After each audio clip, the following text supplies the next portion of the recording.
Halo sahabat belajar, bagaimana kabarnya? Semoga sehat dan tetap semangat.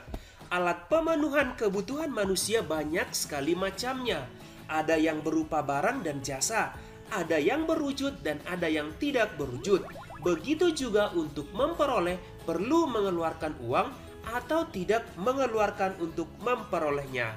Maka untuk video kali ini kita akan belajar tentang jenis-jenis alat pemuas kebutuhan.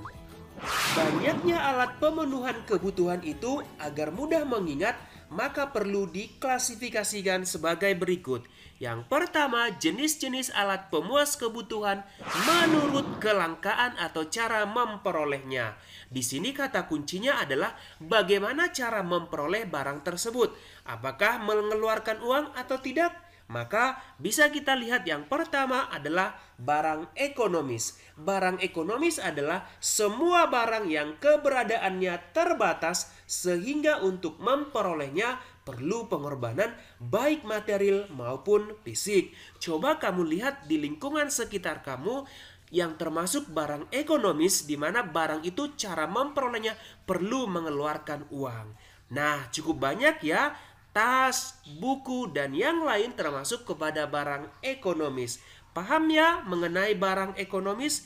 Kita lanjut kepada jenis alat pemuas kebutuhan menurut kelangkaan atau cara memperolehnya yang kedua yaitu barang bebas. Barang bebas adalah barang yang jumlahnya banyak sehingga untuk memperolehnya tidak perlu pengorbanan. Coba sekarang kamu tarik napas. Itu dia. Udara yang kita hirup termasuk kepada barang bebas. Selain itu ada sinar matahari. Cukup mudah ya untuk memahami tentang barang bebas. Kita lanjut kepada jenis barang yang kedua adalah menurut hubungannya dengan barang lain. Hubungan di sini adalah harus ada dua barang yang saling berhubungan. Maka bisa kita lihat yang pertama adalah barang substitusi.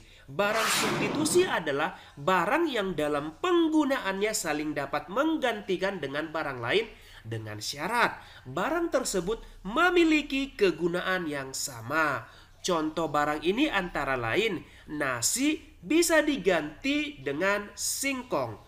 Gula merah bisa diganti dengan gula putih. Cukup mudah ya memahami barang substitusi atau barang pengganti, namun ingat fungsinya harus sama. Kita lanjut kepada yang kedua, barang komplementer atau barang pelengkap. Barang komplementer adalah barang yang penggunaannya dapat saling melengkapi satu sama lain. Karena bila tidak salah satu, maka barang tersebut kurang bermanfaat atau bahkan tidak bermanfaat sama sekali. Contoh barang ini antara lain, motor tidak akan jalan kalau tidak ada bensin.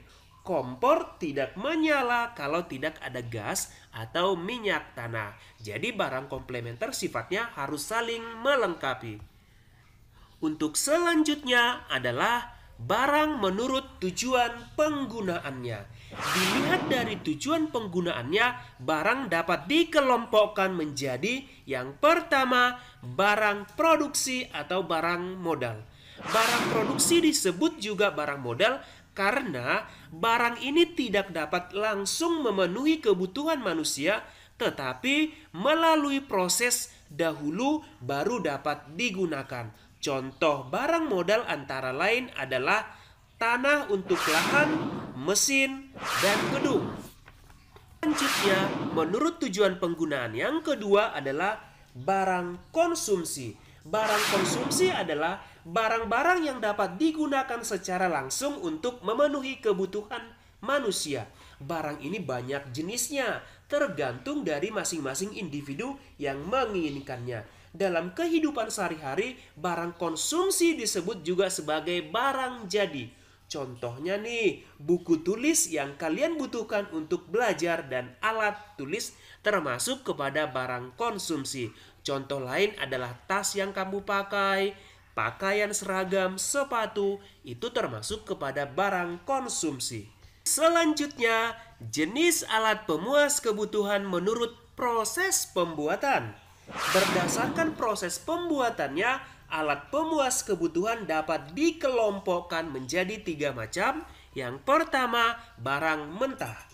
Barang mentah atau sering disebut juga sebagai bahan baku. Barang mentah adalah barang yang belum dapat digunakan untuk memenuhi kebutuhan, tetapi harus melalui proses produksi terlebih dahulu. Contohnya nih, barang mentah antara lain ada padi. Padi belum bisa digunakan untuk memenuhi kebutuhan manusia karena masih berupa barang mentah dan harus melalui proses dahulu. Begitu juga kayu belum bisa digunakan bila belum dibentuk dulu menjadi perabot. Pemuas kebutuhan menurut proses pembuatan yang kedua adalah barang setengah jadi. Barang setengah jadi yaitu barang atau alat pemuas kebutuhan yang masih dalam proses produksi. Contoh barang ini antara lain benang sebelum dibuat menjadi kain dan tepung sebelum dibuat menjadi kue kesukaanmu. Kita lanjut, jenis alat pemuas kebutuhan menurut proses pembuatan yang ketiga adalah barang jadi. Barang jadi adalah barang atau alat pemuas kebutuhan yang dapat langsung digunakan untuk memenuhi kebutuhan. Contoh barang ini antara lain nasi, kue, mie, alat tulis, tas, baju, celana termasuk kepada barang jadi. Demikian penjelasan mengenai jenis-jenis alat pemuas kebutuhan. Sebelum kita akhiri video ini, coba kamu tulis di catatan kamu jenis-jenis alat pemuas kebutuhan beserta dengan contohnya yang ada di lingkungan sekitarmu. Sampai jumpa, semoga bermanfaat. Terima kasih.